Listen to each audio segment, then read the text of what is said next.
नमस्कार, मी रंजिता। माझ्या YouTube चॅनलवर तुम्हा सर्वांचे खूप खूप स्वागत करते। चला तर आज मी बनवलाय इडलीच्या पिठापासून 3 प्रकारचे डोसे, सॉफ्ट डोसा, कुरकुरीत डोसा आणि स्पंज डोसा। एकाच पिठापासून तुम्ही इडली आणि अशा प्रकारचे डोसे पण बनवू शकता। आणि इडलीचं पीठ कसं बनवायचं, कशा पद्धतीने फॉर्मेट करायचं, काय किती घ्यायचं, हा पण व्हिडिओ माझ्या चॅनलवर आहे। तोही व्हिडिओ नक्की बघा। आणि डोसा कुरकुरीत बनण्यासाठी, स्पंज डोसा बनण्यासाठी भरपूर टिप्स व्हिडिओमध्ये सांगितलेल्या आहेत, तर व्हिडिओ संपूर्ण बघा। व्हिडिओ आवडल्यास व्हिडिओला लाईक आणि चॅनलला सबस्क्राइब नक्की करा। चला तर रेसिपीला सुरुवात करूया।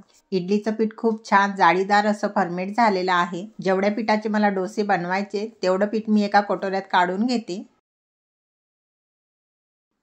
आंबवलेल्या अर्ध्या पिठाची मी इडली बनवली होती आणि अर्ध पीठ मी फ्रीजमध्ये ठेवलं होतं। दुसऱ्या दिवशी मी हे डोसे बनवते। पीठ खूप घट्ट आहे म्हणून थोडंसं पाणी टाकायचं आणि पीठ अशा पद्धतीने मिक्स करून घ्यायचं। कन्सिस्टन्सी बघू शकता, खूप पातळ पण नाही आणि खूपच असं घट्ट पण नाही। पिठामध्ये चवीपुरतं मीठ टाकायचं, मिक्स करून घ्यायचं, छान एकत्र करून घ्यायचं।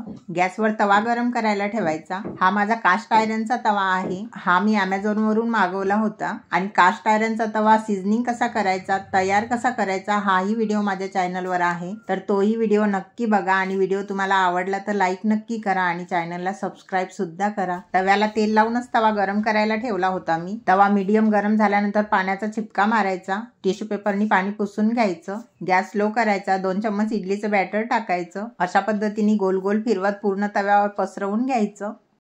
वरून पीठ हलकं ड्राय झाल्यानंतर थोडंसं तेल टाकायचं, खूप जास्त तेल नाही टाकायचं, खूप जास्त तेलाची गरज पण नाही। हा डोसा मी खूप कडक केलेला नाही। आमच्याकडे कुणाला सॉफ्ट डोसा आवडते तर कुणाला खूप कडक आणि कुरकुरीत डोसा आवडते। हा मी मीडियम असा केलेला आहे, खूप कडक पण नाही आणि खूप सॉफ्ट पण नाही। बघू शकता डोसा किती छान निघालेला आहे आणि किती छान दिसताय। तव्याला मी परत थोडंसं तेल लावून आणि थोडंसं पाणीचा चिपका मारून पुसून घेतलं। तव्यावर 1.5 चम्मच इडलीचं बॅटर टाकलं आणि पातळ अशा पद्धतीने पसरवून घेतलं। हा डोसा मी पातळ आणि कुरकुरीत बनवणार आहे। डोस्याचं पीठ पण बघा किती छान झालेलं आहे। डोसा सहज बनत आहे, तव्याला चिपकत नाही, डोसा मुळत नाही। डोसा तव्यावर पसरून झाल्यानंतर हलका ड्राय झाल्यानंतर थोडंसं तेल टाकायचं। डोसा कुरकुरीत बनवताना गॅस लो टू मीडियमच ठेवायचा।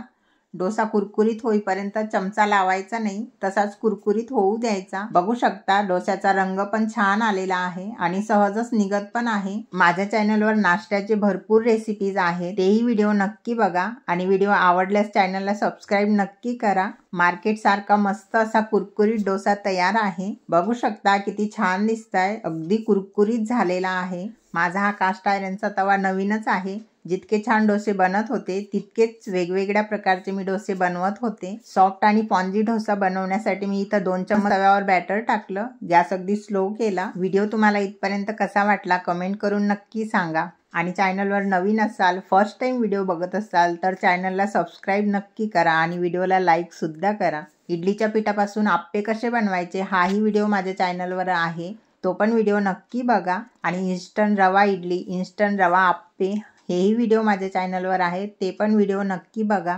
मस्त असा जाळीदार सॉफ्ट स्पॉन्जी डोसा तयार आहे आपला। बघू शकता किती मस्त जाळी पडलेली आहे। मस्त असे खोबऱ्याच्या चटणी सोबत सर्व केले। खोबऱ्याच्या चटणीचा व्हिडिओ पण आपल्या चॅनलवर आहे, तो पण व्हिडिओ नक्की बघा। बघू शकता किती छान जाळीदार सॉफ्ट असा डोसा तयार आहे आपला। डोस्याचं पीठ जर तयार असेल तर सकाळ सकाळी तुम्ही मुलांच्या डब्यासाठी पण अशा पद्धतीचे डोसे बनवून देऊ शकता। बघू शकता किती सॉफ्ट असा डोसा बनलेला आहे आणि खूप छान असा कुरकुरीत डोसा पण दाखवते मी तुम्हाला। बघू शकता किती छान झालेला आहे, अगदी कुरकुरीत आवाज येतोय। एका इडलीच्या पिठापासून तुम्ही खूप छान अशी सॉफ्ट स्पॉन्जी अशी इडली पण बनवू शकता आणि वेगवेगळ्या प्रकारचे डोसे पण बनवू शकता। त्याच पिठापासून तुम्ही आप्पे पण बनवू शकता। पीठ कशा पद्धतीने बनवायचं या आधीच्या व्हिडिओमध्ये मी दाखवलेला आहे, तो व्हिडिओ नक्की बघा, लिंक डिस्क्रिप्शन बॉक्समध्ये दिलेली आहे। आणि व्हिडिओ तुम्हाला कसा वाटला कमेंट करून नक्की सांगा। संपूर्ण व्हिडिओ बघितल्याबद्दल खूप खूप धन्यवाद। असाच भरभरून सपोर्ट करत राहा। आणि व्हिडिओला लाईक आणि चॅनलला सबस्क्राइब केलं नसेल तर सबस्क्राइब पण करा आणि लाईक पण करा।